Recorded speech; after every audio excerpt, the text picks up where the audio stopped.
Hello friends, welcome to our new YouTube channel Saral classes. मैं हूं doctor शौदब हस्तैन। कैसे हैं आप सभी लोग? उम्मीद करते हैं सभी लोग अच्छे होंगे और अपनों का ख्याल रख रहे होंगे। यहाँ पर हम लोग जो बात कर रहे हैं, स्टार्ट किया है हमने भारतीय संविधान के बारे में। तो भारतीय संविधान के इतिहास की हमने बात शुरू की थी, जिसमें हमने 1853 तक के चार्टर का डिस्कशन कर लिया था, जो कि अंतिम चार्टर था। तो उसके आगे की चीज़ों का डिस्कस करेंगे।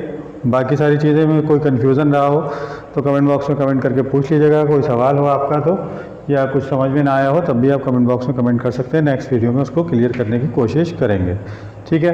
तो यहाँ पर हमने बात की थी आपसे 1853 का चार्टर, जो लास्ट चार्टर था। उसके बाद जो 1857 की क्रांति हुई, उसके पीछे जो मेन रीजंस थे उनकी अगर बात करें तो, क्योंकि हम कोरिलेट करके डिस्कशन कर रहे हैं सारा इतिहास और जो हमारा संवैधानिक इतिहास है, उन दोनों चीज़ों को, क्योंकि कहीं ना कहीं ये जो चार्टर और अधिनियम थे, वो जो इतिहास में चीज़ें चल रही थी, उनसे कहीं ना कहीं ये प्रभावित रहे।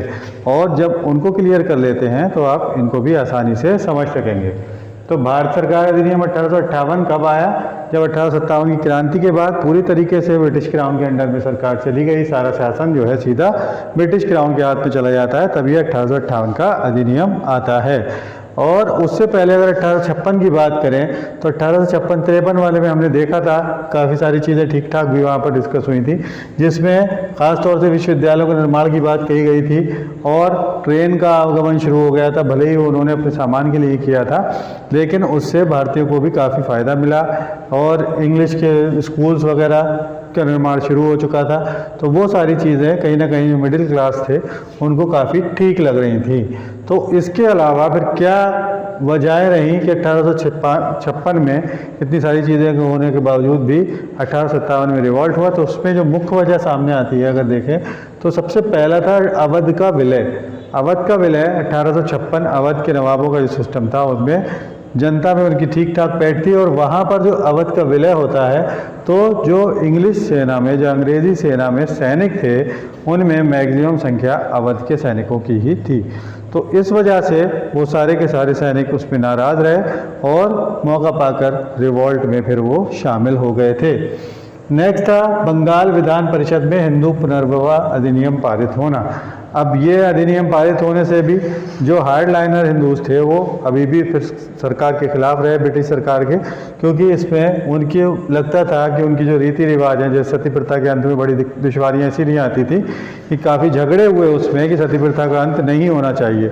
जो इस तरीके के लोग होते थे हार्डलाइनर, वो उसको सही से ठहराते थे और अपने जो रीति रिवाज हैं उनसे कंप्रोमाइज़ नहीं करना चाहते थे। तो ये वैसा ही काम यहाँ पर हुआ। बंगाल विधान परिषद में हिंदू पुनर्विवाह अधिनियम पारित हुआ। और जो सबसे बड़ा काम हुआ चर्बी युक्त कारतूस, जिसमें आप मंगल पांडे का नाम मशहूर है, जिसको आप सभी लोग जान रहे होंगे। तो चर्बी युक्त कारतूस, जो नई इनफील्ड राइफल आई, उसका जो चर्बी युक्त कारतूस था, तो उस चर्बी को दांत से हटाने के बाद ही कारतूस को लोड करना होता था। तो इस वजह से वहाँ पर ये खबर फैल गई कि एक में गौमांस की चर्बी है और एक में सुअर की चर्बी है, तो उनको आपको दांत से निकालना है। इस वजह से सैनिकों में काफ़ी आक्रोश हो गया, धर्म भ्रष्ट करने की बात हो गई और ये चीज़ बहुत तेज़ी के साथ फैल गई। तो इसी क्रम में फिर नेक्स्ट जो था कलकत्ता में इंजीनियरिंग कॉलेज और भारतीय विश्वविद्यालय अधिनियम। ये अधिनियम तो ऐसे थे जिनसे सपोर्ट मिली, ने मिडिल क्लास से सपोर्ट किया और पूरे तरीके से वो शामिल नहीं हो पाए। कुछ हुए भी तो हाफ हार्टेड शामिल हुए, और यही जो रिवॉल्ट था 1857 का, उसके फेलियर का काफ़ी हद तक ये रीज़न भी बना। तो ये चीज़ें थी 1856 की चीज़ों में, जिसकी वजह से 1857 का रिवॉल्ट होता है। और इस रिवॉल्ट के बाद सरकार जो थी, सीधी सीधी शासन वो चला जाता है ब्रिटिश क्राउन के अंडर, और यहाँ पर नया अधिनियम आता है भारत सरकार अधिनियम 1858। और महारानी विक्टोरिया ने उस समय बिल घोषणा कर दी थी कि यथास्थिति कायम रखी जाएगी, मतलब जो राजा रजवाड़े रह गए हैं वो एज इट इज़ रहेंगे, उनका सम्मान ब्रिटिश सरकार करेगी, तो इसलिए वो भी खुश थे। तो इसलिए इन चीज़ों को मैग्ना कार्टा भी कहा काफ़ी लोगों ने कि हमारे अधिकारों का मैग्ना कार्टा है, क्योंकि शिक्षित वर्ग ये चाहता था कि उनकी शिक्षा में बढ़ावा मिल जाए, और जो राजा महाराजा थे वो चाहते थे कि उनकी यथास्थिति कायम रहे, उनकी शान शौकत वैसी बनी रहे, और उसका आश्वासन देने की वजह से शिक्षित वर्ग और जो राजा महाराजा थे वो काफ़ी हद तक इनसे सेटिस्फाई हुए, और अपनी चीज़ों को मतलब ज़बरदस्ती अतिक्रमण नहीं किया जाएगा सीमाओं में, और उनको राजा माना जाएगा। लेकिन ब्रिटिश क्योंकि जो मुग़ल शासक था बहादुर शाह जफ़र, उनको यहाँ पर नेता बना लिया गया था 1857 की रिवाल्ट कर, उनकी छुट्टी कर दी गई, उनको रंगून निर्वासित कर दिया गया, और भारत में रहने की जगह भी नहीं दी गई। तो ये सारी चीज़ें चलती रही, और इसी में act for the better government of India जो टाइटल था, इसका बहुत इंपॉर्टेंट टाइटल है, पूछ लिया जाता है अक्सर कि act for the better government of India किस कौन से अधिनियम का टाइटल था। तो ये था भारत सरकार अधिनियम 1858 का, और इसमें जो बोर्ड ऑफ डायरेक्टर्स थे और बोर्ड ऑफ कंट्रोल दोनों को समाप्त कर दिया गया। बोर्ड ऑफ डायरेक्टर्स कौन थे? वो 24 लोग जो इंग्लैंड में बैठे थे सबसे पहले जो थे, और एक गवर्नर उनका, फिर इनकी संख्या घटाकर 18 कर दी गई थी, और अब की बार जो थी संख्या 1858 में वो 18 भी समाप्त कर दिया गया। Board of director and board of control समाप्त कर दिया। बोर्ड ऑफ कंट्रोल कौन था? वो 6 सदस्य जिनको डुअल शासन के लिए यहाँ पर रखा गया था, और उसके साथ साथ चीज़ों को यहाँ पर इन्होंने कवर किया था। तो फिर इनका भी यहाँ पर समाप्त कर दिया गया कार्य, और बोर्ड ऑफ कंट्रोल भी समाप्त हो गया। इसके बाद नेक्स्ट आते भारत सचिव। भारत सचिव प्लस 15 सदस्यीय भारत परिषद का निर्माण कर दिया गया। अब जो भारत सचिव थी इसकी सीधी जवाबदेही किसको थी? ब्रिटिश सम्राट को, और यहाँ पर इनकी सहायता के लिए 15 सदस्यीय भारतीय परिषद का निर्माण किया गया, और इस परिषद में 8+7 का रेशियो था।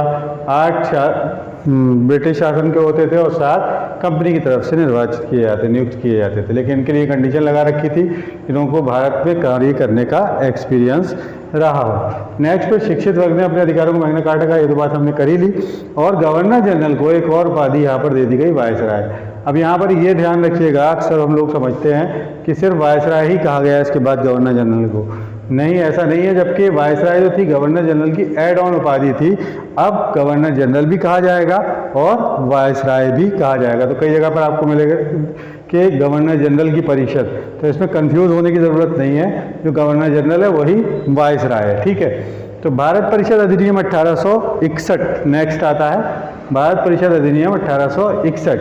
अब यहाँ से सही मायनों में संवैधानिक विकास का सूत्रपात किया, क्योंकि यहाँ पर 1857 के रिवॉल्ट के बाद कई लोगों ने कहा था कि ऐसी आंधी थी कि हम पत्ते की तरह उड़ सकते थे, लेकिन इत्तेफाक से बच गए। लेकिन इसीलिए इसी क्रम में अंग्रेज़ों ने और ज़्यादा पैर जमाने के लिए और ज़्यादा पैर बनाने की कोशिश की। लेकिन जो कुछ वायसराय इनके ऐसे भी आए जिनकी समझ में नहीं आया करना क्या है, और उन्होंने पब्लिक विरोधी काम भी किए, जिसमें हम लिटन की बात करते हैं। लॉर्ड लिटन, इसने कई ऊटपटांग काम किए थे, इनका डिस्कशन करेंगे अभी। तो ये भारत परिषद अधिनियम 1861 संवैधानिक विकास का सूत्रपात इसमें किया गया। बहुत इंपॉर्टेंट चीज़ें शुरू की गई यहाँ पर। सबसे पहले वायसराय को विधायी कार्य हेतु शक्तियाँ दे दी गई। अब यहाँ पर वायसराय को अधिकार दे दिया गया कि ये अपने हिसाब से चीज़ों को कर सकता है मैनेज, जैसे अध्यादेश जारी कर सकता है। अध्यादेश के अलावा ये इसमें जो नवनिर्मित प्रांत हैं उनकी सीमाओं का निर्धारण कर सकता है, वहाँ पर जो गवर्नर हैं उनको नियुक्त कर सकता है। तो ये सारे काम यहाँ पर वायसराय को दे दिए गए, जिससे कि जो गवर्नेंस है उसमें सुधार हो सके। तो केंद्रीय कार्यकारिणी के सदस्यों की संख्या भी यहाँ पर बढ़ा दी गई, जो 4 थी अब उसको बढ़ाकर 5 कर दिया गया। 4 थी उसको बढ़ाकर 5 कर दिया गया। नेक्स्ट फिर विधान परिषद, गवर्नर जनरल की जो परिषद थी उसमें कम से कम 6 सदस्य रख दिए गए और अधिकतम 12 सदस्यों का यहाँ पर प्रावधान कर दिया गया, जो एक कानून बनाती थी, जिसको वहाँ पर आपको पहले बताया था बोर्ड ऑफ कंट्रोल से परमिशन होती थी तब जाकर ये फाइनल होता था। तो अब यहाँ पर ये इनके सदस्य 6 कम से कम और अधिकतम 12 सदस्य तय कर दिए गए। नेक्स्ट होता है विभागीय प्रणाली। विभागीय प्रणाली जो डिपार्टमेंट्स का डेवलपमेंट हुआ वो इसी क्रम में हुआ भारत परिषद अधिनियम 1861 के तहत। और विभागीय प्रणाली का यहाँ पर शुरुआत कर दी गई। और मंत्रिमंडलीय व्यवस्था, जी मंत्रिमंडल आज पोर्टफोलियो बांटे जाते हैं, उसकी व्यवस्था की शुरुआत भी यहीं से हुई थी। तो इसकी नींव भी पड़ गई और साथ ही साथ जो विभाग थे अलग अलग पूरे तरीके से उनका कार्य अलग अलग करने का यहाँ पर शुरुआत हो चुकी थी।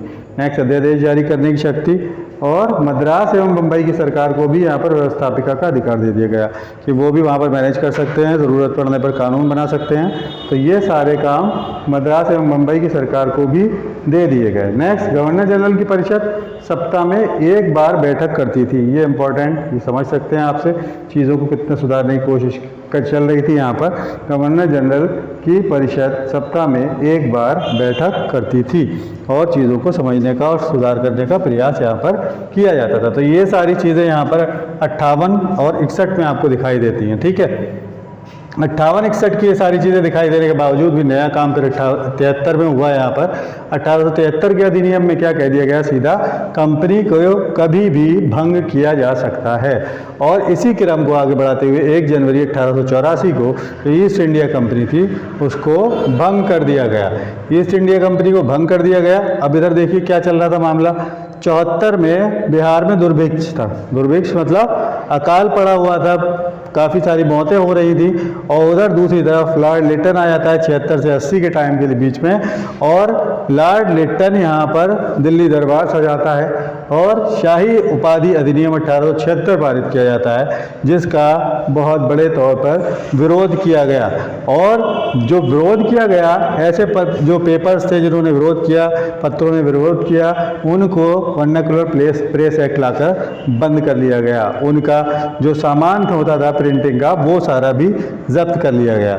इसके अलावा लॉर्ड लिटन ने ही सबसे पहले जो परीक्षा की एज थी उसको 18 वर्ष कर दिया 21 से घटाकर ICS की। और साथ ही साथ इसने जो आर्म्स थे उन पर लाइसेंस की व्यवस्था शुरू कर दी।